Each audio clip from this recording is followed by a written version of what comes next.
বর্তমানে আমাদের শহর দক্ষিণ উপজেলায় আওয়ামী লীগের দুটা মুখোমুখি অবস্থান, দুটো গ্রুপ। তার মধ্যে আপনি আছেন, আপনার একটা অবস্থান আছে, যেহেতু আপনি নির্বাচন করার জন্য প্রস্তুতি নিচ্ছেন আমরা জানি। তাদের বিষয়ে আপনার কি মন্তব্য এবং আপনার বিষয়ে কি আপনার অভিমত কি? আসলে এই যে আপনি বললেন আওয়ামী লীগের দুইটা গ্রুপ, এখানে আওয়ামী লীগের গ্রুপ হওয়ার কথা না।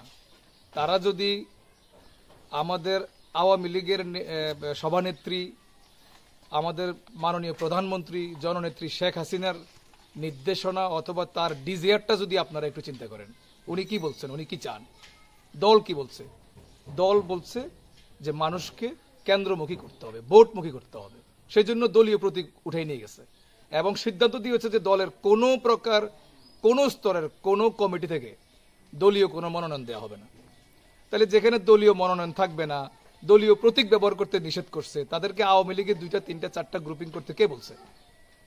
মার্কাই তো নাই, দলের নমিনেশন নাই। তাহলে এটা হচ্ছে তাদের একটা আপেক্ষিক, মানে নিজেদের বানানো একটা জিনিস। এটার সাথে দলের কোনো সম্পর্ক নেই।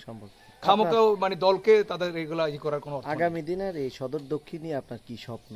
আপনার আমার স্বপ্ন হচ্ছে সদর দক্ষিণ থেকে এই যে দুর্বৃত্তায়ন, দুর্নীতি, স্বজনপ্রীতির মাধ্যমে মুষ্টিময় পকেটের কিছু লোককে কিছু সুযোগ সুবিধা দিয়ে পুরো এলাকাটাকে যে দুর্বৃত্তায়ন, একটা এই বিশেষ করে কুমিল্লা সদর দক্ষিণের ইতিহাস ঐতিহ্য যে মুছে ফেলার যে ষড়যন্ত্র চলছে, এটা থেকে সদর দক্ষিণকে পুনরুদ্ধার করাই হচ্ছে আমার মূল টার্গেট। ইলেকশনে পাশ পেলে এটার সাথে আমার সম্পর্ক নেই, আমি এটা শুরু করছি এখান থেকে, এটা চলবে। আমাদের সাংবাদিকদের কাছে কিছু অনেকেই অভিযোগ বলতে পারেন অথবা আপনার বিষয়ে মন্তব্য বলতে পারবেন। তারা বলছে যে উনি তো উপজেলা, এটা একটা নামমাত্র বিষয়, উনি কিন্তু আসলে প্রস্তুতি নিচ্ছেন এমপি হওয়ার জন্য। এই বিষয়ে আপনার কোনো কথা থাকলে বলতে। আসলে আমার যে আন্দোলনটা, আমার যে আজকের যে মুভমেন্ট, এটা উপজেলার চেয়ারম্যান বা এমপির সাথে কোনো সম্পর্ক নেই। আমি এই এলাকার, এই উপজেলার হারিয়ে যাওয়া বা চক্রান্তের মধ্যে যে আছি আমরা, এই উপজেলাটাকে সেই চক্রান্ত থেকে পুনরুদ্ধার করে এই এলাকার ইতিহাস ঐতিহ্যকে সংরক্ষণের যুদ্ধ, সংরক্ষণের প্রতিবাদ, সংরক্ষণের মুভমেন্ট, এইটার সাথে সম্পর্ক আমার এমপি মন্ত্রী চেয়ারম্যান কোনো কিছু না। স্টার্ট হয়েছে এই এলাকার জনগণকে নিয়ে, এটা আমার কন্টিনিউ থাকবে ইনশাআল্লাহ। শিক্ষা জীবনটা কবে থেকে স্টার্ট আপনার? আমি এসএসসি পাস করেছি 1991 সালে। 91 সালে এসএসসি পাস করেছি। আর তারপরে আমি ডিপ্লোমা ইঞ্জিনিয়ারিং পাস করেছি কুমিল্লা পলিটেকনিক থেকে। তারপরে আমি বিএসসি ইঞ্জিনিয়ারিং পাস করেছি। তারপরে আমি এমবিএ করেছি। তারপরে পিজিডি করেছি হিউম্যান রিসোর্স ম্যানেজমেন্টের উপরে। তারপরে আরও বিভিন্ন ইন্ডাস্ট্রিয়াল বিভিন্ন ট্রেনিং আছে, আমার বিদেশের ট্রেনিং আছে। রাজনীতির ছোঁয়াটা কি ছাত্র জীবন থেকে নাকি? আসলে আমি সেইভাবে অ্যাক্টিভলি রাজনীতি করে নেই, কখনোই অ্যাক্টিভ পলিটিক্স করে নেই। লেখাপড়ার সময় লেখাপড়ায় মনোনিবেশ করছি, পাশাপাশি বিভিন্ন সাংগঠনিক কাজকর্মের সাথে জড়িত ছিলাম সবসময়, মোস্টলি সামাজিক সংগঠন। সমাজ সেবাটা কবে থেকে?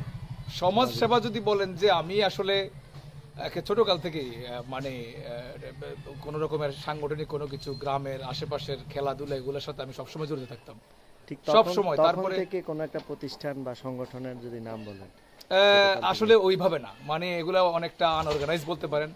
আর অর্গানাইজ ওয়ে আমি 2012 সাল থেকে আমাদের গলিয়ারা ইউনিয়নের, একেবারে আগে তো বৃহত্তর গলিয়ারা ইউনিয়ন, যেটা এখন বর্তমানে 2টা ইউনিয়ন, পুরো গলিয়ারা ইউনিয়নকে নিয়ে আমি একটা লক্ষ্মীপুর চৌমুহনীতে অনুষ্ঠান করে, ওখান থেকে আমি, প্রচন্ড শীত পড়েছিল তখন, শীতার্তদের মাঝে শীত বস্ত্র বিতরণের মাধ্যমে আমি 2012 সাল থেকে কাজকর্ম শুরু করি। পরবর্তী সময় বিভিন্ন এলাকায় কাজটি করেছি এবং আপনার শিক্ষা দীক্ষায় সাহায্য করেছি, যারা একটু মানে অসহায় আছে, তাদের শেল্টারের প্রয়োজন হলে আমি করেছি। এবং এলাকায় আপনার সুস্থ বিনোদনের অংশ হিসেবে বিভিন্ন ধরনের খেলাধুলার আয়োজন করতাম, অর্থাৎ আমাদের তরুণ প্রজন্মকে সুস্থ ধারায় রাখার জন্য। সমাজ সেবার কেন্দ্রে কি আপনার আসলে? আমি আমার চাকরি এবং ব্যবসার পাশাপাশি এই সমাজ সেবাটা নিয়ে আমি